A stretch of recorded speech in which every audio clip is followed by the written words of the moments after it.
Basically, I think I'm going to have to come to terms with the fact that I might not actually find this one particular animal on my quest to find apex predators in extreme environments, and that's okay. It's kind of nice. It's nature deciding, not today, dweeb. And the journey's been immense, seen everything else but the fox. We'll see, I've still got 4 hours on this island. We'll see.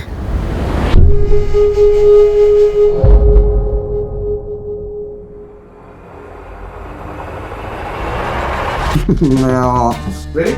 Yeah, we're going fox hunting. Gonna hunt for foxes. Gonna put on my tweed. Not gonna do that.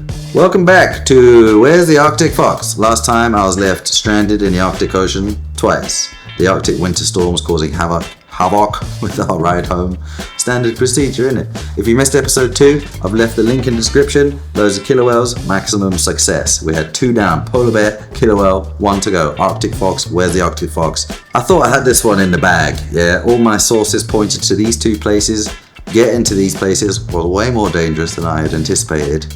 Where the bear and the orca had come easy, almost too easy, the Arctic fox was playing hard to get, and I mean like proper hard. Like he would come up to me, take a shit next to my tent, and then vanish into thin air. Wake up, step in the poop, and be like, where's the fox?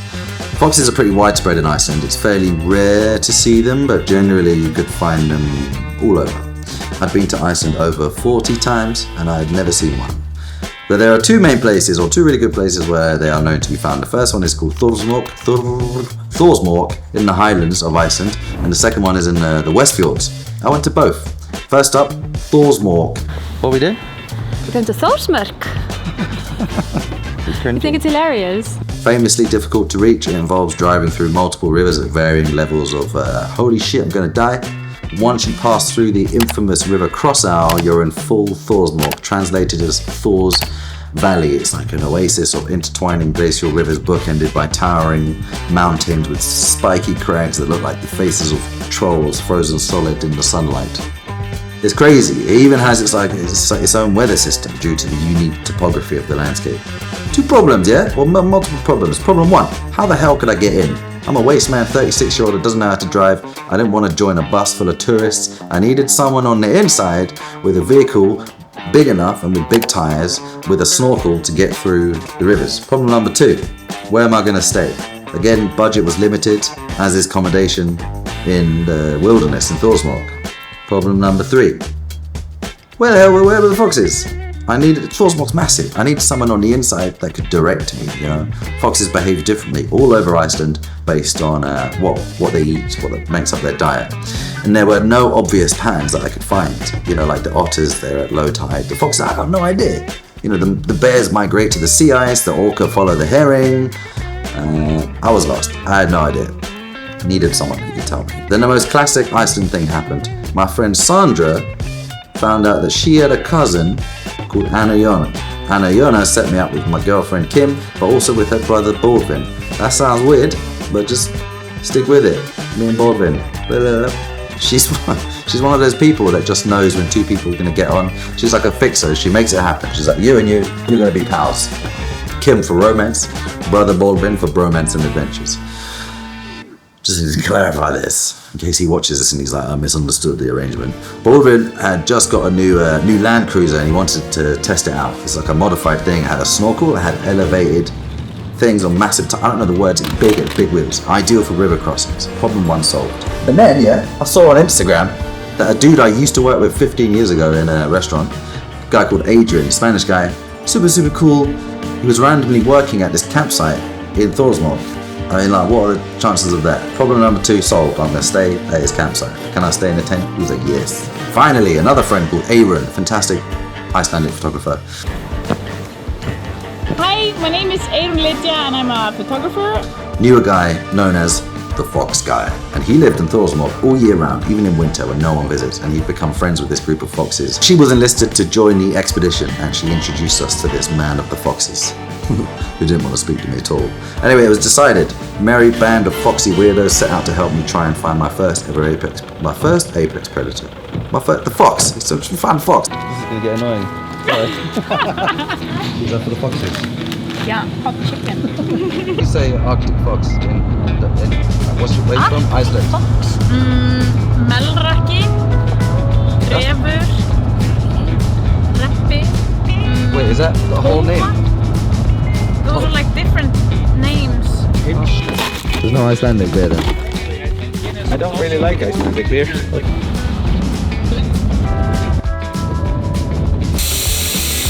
Can you tell me what you're doing?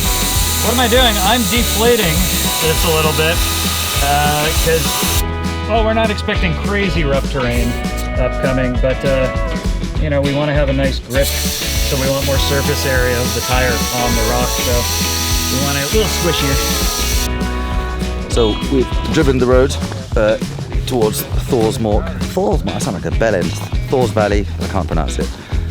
And we're currently deflating the tyres a bit so that we have more grip when we're crossing the rocks and going through the rivers which we're not sure how they're behaving or if we can even get through, but we have 3 professional Icelandic guides with us. They're the ones that look cool. And so yeah, hopefully the death will not happen.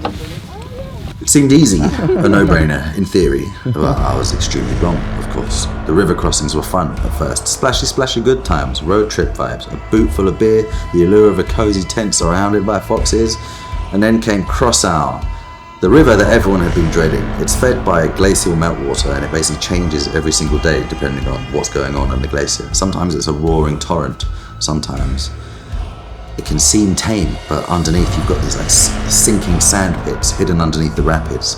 So we crossed all the rivers. The thing about Þórsmörk is you have to get through rivers to get to camp.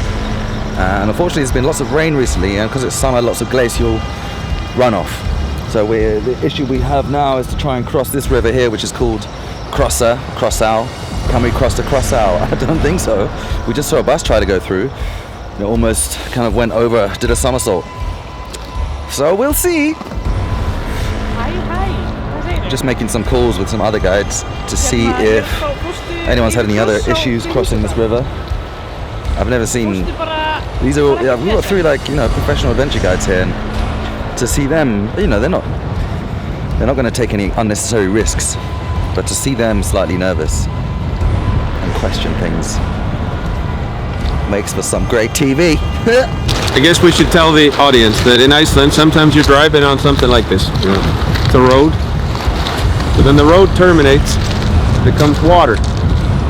First thing to do is to not panic. Second thing to do is to know what you're doing. You're gonna have to drive through the river. It's pretty easy to do actually, but just remember that the calm bits, the smooth bits, those are the scary bits. You don't want to drive on those. You want to find the nice choppy bits, because that's where it's shallow and it's bouncing on the rocks. You just drive right across. Don't be a sissy. Keep going till you get to the other side. Yep. What did your friend say about the thing? He said that the river is currently very muddy and has a lot of sand from the bad weather the past week. One more to go. But if we just keep an even pace and never stop while you're crossing, you should be fine. We waited for an hour at the banks of this river, deliberating the route that we were going to take. The campsite is literally just on the other side, just out of reach. Just letting a little bit more air out, and then we're tearing through there. Finally, we made our move.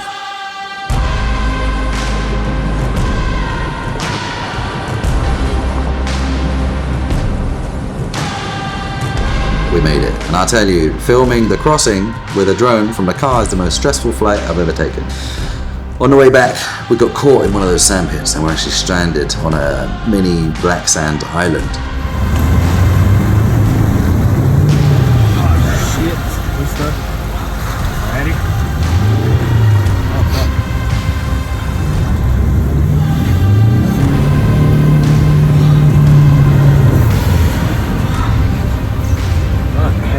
Nice.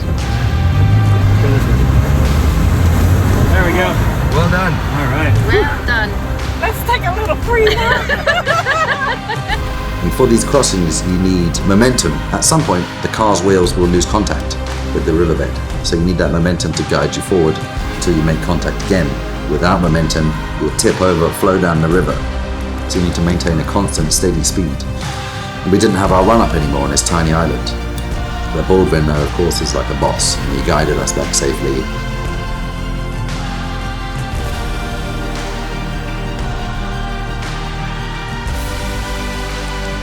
Back to the foxes. I spent the afternoon looking for evidence, finding fox trails and fox poop, all the while giving me hope. You know, there was all this evidence of them, but it was just not nature's plan. After speaking to my mate who worked at the campsite, he said that the foxes often scavenge around the kitchen window at night, trying to find scraps. So I set up a trail camera to see what would happen overnight. I'm just going to set up a wildlife camera here to see if we catch any foxes in the night. And I figure these foxes might, even though they're cool and Arctic, they still love scavenging for food. And there's humans here in the kitchen, so I'm thinking, here's a good place.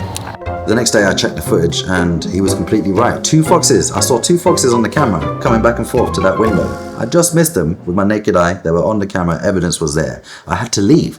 I didn't get a chance to see them. For fuck's sake, where's the Arctic fox? I was gutted.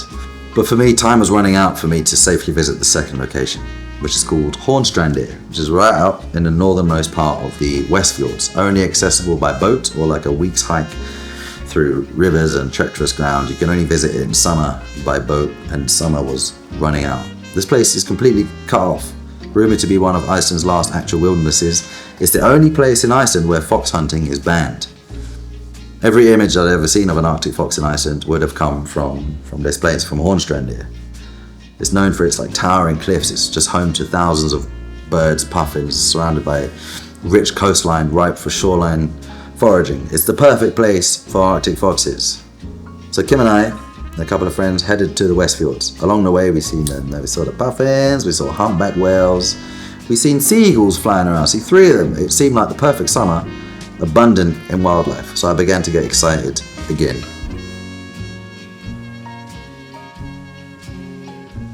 Surely this time I would find the fox. We stayed at a friend's house, you don't need to know that, in Ísafjörður, and the next day took the boat over to Hesteyri, which is an abandoned village first settled in the early 900s. It is crispy old. This was it. Fox time. Everyone told me this is the place. You're guaranteed to see foxes here. I was ready. Sun was shining, weather was perfect, the whales were singing, puffins were flippity flapping. It was just like the most idyllic day. We hiked over to this abandoned whaling station. Someone was like, there's a fox den over there. Didn't see anything. On the way back, on that same path, I found a fresh heap of fox poop. They were playing with us. We literally just walked over the same path. They waited for us to go. They came out, took a shit, and they left. They knew I was looking for them. They were making it as difficult as possible. We were there for 10 hours in that area, hiking around, waiting patiently. So I had failed in my mission to find the Arctic fox. I had no more opportunities to search for them. That was it. It was embarrassing. Really, really embarrassing. I was like, I'm gonna find the fox. Didn't find anything. I set myself up to be like this wildlife dude. No, failure. So I tried again, only 3 weeks ago. But that is a story for episode 2. Episode 3. 4. Episode 4? What episode is this? This is episode 2. This is episode 3. This is a story for episode 4.